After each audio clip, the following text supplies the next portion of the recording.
मेरे पत्नी को सेक्स की कुछ भी इच्छा नहीं होती है। इसके पीछे का कारण क्या है और उसका उपाय क्या है? हमारी थेरेपी की भाषा में इसको फ्रिजिडिटी कहा जाता है। किसी व्यक्ति में, स्त्री में खास कर अगर कोई लैंगिक इच्छा नहीं बनती है, वो सेक्स नहीं करना चाहती है, इसको फ्रिजिडिटी कहा जाता है। ये बीमारी मानी जाती है। जबकि हमारे देश में और सभी आध्यात्मिक क्षेत्र में इसको बहुत बड़ी धार्मिक बात मानी जाती है। यानी ये सिखाने का प्रयास होता है कि कोई भी व्यक्ति को सेक्स में, खास कर स्त्री को सेक्स में रुचि नहीं होनी चाहिए।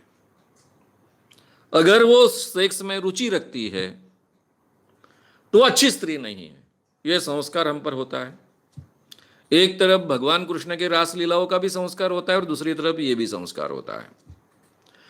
क्रिश्चियनिटी में, जो कैथोलिक पंथ है, उसमें तो यह संस्कार बड़े पैमाने पर होता है कि स्त्री के मन में कोई भी सेक्स की इच्छा ही पैदा नहीं होनी चाहिए।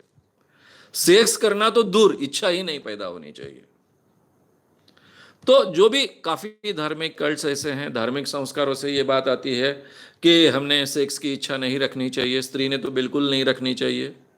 बच्चे पैदा करना, इसके अलावा सेक्स बहुत बुरी चीज है। ये संस्कार क्रिश्चियनिटी में भी होता है और हिंदू कई मान्यताओं में भी होता है। जैनों में तो बड़े पैमाने पर होता है।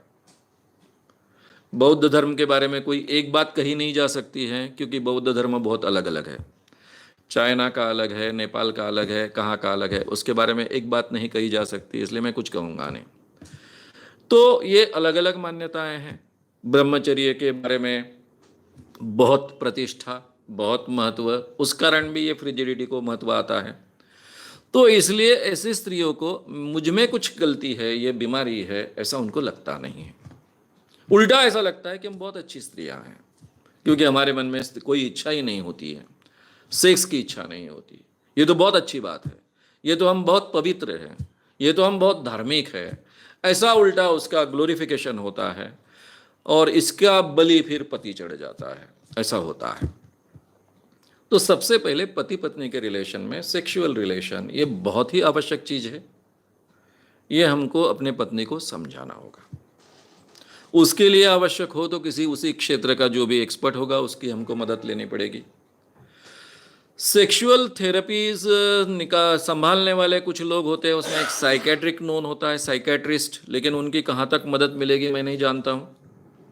फिर हमारे यहाँ सेक्स इस विषय पर स्वतंत्र डॉक्टर्स होते नहीं हैं। कुछ लोगों ने खुद होकर अभ्यास किया, कोठारी जैसे डॉक्टर्स ने, उनकी कहाँ तक मदद मिल सकती है ये भी मैं नहीं जानता हूँ।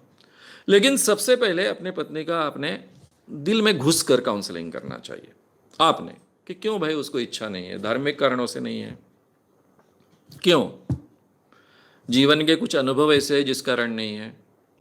फ्रिजिडिटी निर्माण होने की समस्या होने का कारण हमारा भी बर्ताव हो सकता है।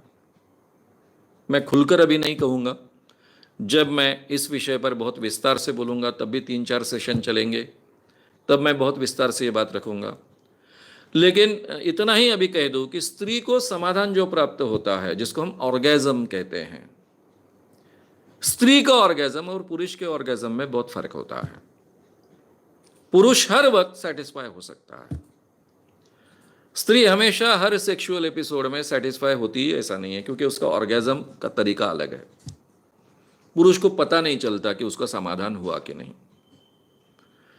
अगर बार बार यह होता है कि उसको समाधान ही नहीं मिलता है तो फिर वो सेक्स से दूर रहना पसंद करती है। यह भी उसके पीछे का कारण हो सकता है। तो इसलिए पति ने, इसीलिए आपका नाम नहीं लिया यहाँ पर, तो इसीलिए आपने अपने पत्नी के साथ में बहुत विस्तार से बात करनी चाहिए। क्या एग्जैक्टली प्रॉब्लम है ये समझ लेना चाहिए। प्रॉब्लम की शुरुआत अगर आपसे हुई है तो उसके बारे में, इस विषय का ज्ञान भी आपने और पत्नी ने दोनों ने प्राप्त करना चाहिए। उसके लिए मैं रिकमेंड करूंगा Masters and Johnsons on sex and human loving. इसमें फ्रिजिडिटी के प्रॉब्लम क्या होते हैं, क्यों होते हैं, इसके पीछे के कारण क्या, ये सभी विस्तार से आया है। तो जब तक ये सेशंस नहीं होंगे तब तक आप इन किताबों को अच्छे ढंग से पढ़ सकते हो, जानकारी ले सकते हो। और इस क्षेत्र में जो भी पुणे बम्बई में अच्छे लोग होंगे इस क्षेत्र में मदद करने वाले, उनकी मदद भी आगे चलकर ले सकते हो।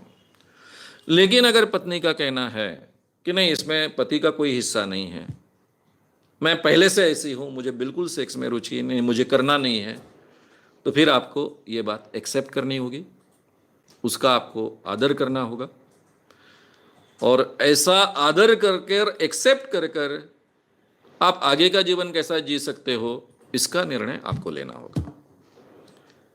ये प्रैक्टिकल निर्णय है, उसके बारे में आपका ही निर्णय होगा वो। तो मैंने तीनों पॉसिबिलिटीज आपके सामने रखी। पहला, ये फ्रिजिडिटी बेसिकली उसकी है, उसके व्यक्तित्व का हिस्सा बन चुकी है, ये अगर प्रॉब्लम होगा तो उसका आदर आपने करना चाहिए। फ्रिजिडिटी निर्माण होने का दूसरा कारण ये भी होता है कि जो पति के साथ में संबंध आते हैं उसमें कभी ऑर्गेजम प्राप्त नहीं होता है, इस कारण भी फ्रिजिडिटी आगे चलकर डेवलप होती है, ये भी कारण हो सकता है। और एक तीसरा भी कारण हो सकता है जो हमारे थेरेपीज में हम हमेशा बताते हैं और उसका स्टडी करते हैं, कि जीवन में ऐसे कुछ प्रसंग आए हो कि जिसके कारण फ्रिजिडिटी डेवलप हुई है। जो भी कारण होगा उसका हल निकाला जा सकता है या फिर उसके बारे में निर्णय लिया जा सकता है, और वो आप बहुत अच्छे ढंग से एक बार पत्नी के साथ में खुलकर इस विषय पर बात करोगे तो आपको लेना संभव होगा। अगर आपको ये वीडियो पसंद आया हो तो उसे ज़रूर लाइक करें, लोगों में ये अवेयरनेस फैलाने में हमारी मदद करें, वीडियो को ज़रूर शेयर भी करें। तो हमारे YouTube चैनल श्याम मानव को विज़िट करें। ऐसे सारे वीडियोस का आनंद लेने के लिए हमारे चैनल को सब्सक्राइब करें, उसके लिए सब्सक्राइब बटन दबाएं। नए वीडियोस का नोटिफिकेशन पाने के लिए बेल आइकन दबाएं।